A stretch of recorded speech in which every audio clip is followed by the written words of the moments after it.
Bonjour et bienvenue sur Coparents.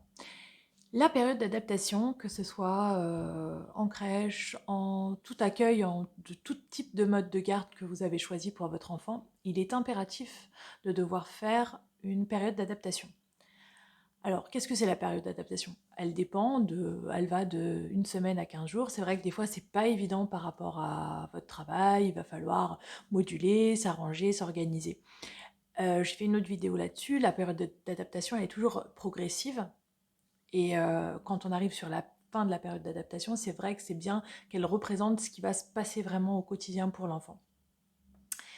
Euh, à côté de ça, cette période d'adaptation, elle est faite pour que le parent déjà passe du temps dans le mode de garde du tout petit, mais aussi que l'enfant puisse voir qu'il y a bien une relation de confiance qui s'installe entre la personne référente, donc que ce soit en crèche, que ce soit chez l'assistante maternelle, qu'il y a vraiment un système de confiance qui s'installe entre le parent qui va faire l'adaptation et la personne référente de votre enfant.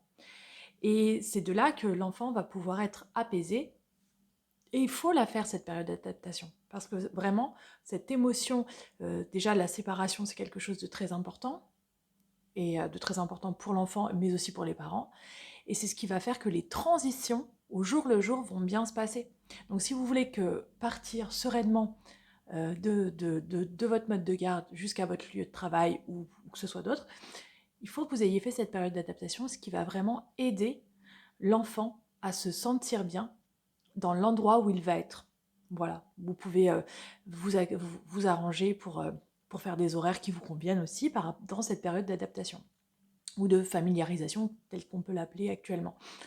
Donc c'est vrai qu'il va falloir la penser, la réfléchir, et souvent, sur cette première journée, on va parler des habitudes de vie de l'enfant, mais surtout, on va pouvoir donner à l'enfant ce sentiment de confiance envers ces deux adultes, ces deux personnes qui vont être ses repères phares tout au long de son temps d'accueil dans le mode de garde que vous aurez choisi, mais aussi cette sensation de tranquillité, de passation de responsabilité, entre guillemets, par rapport aux parents.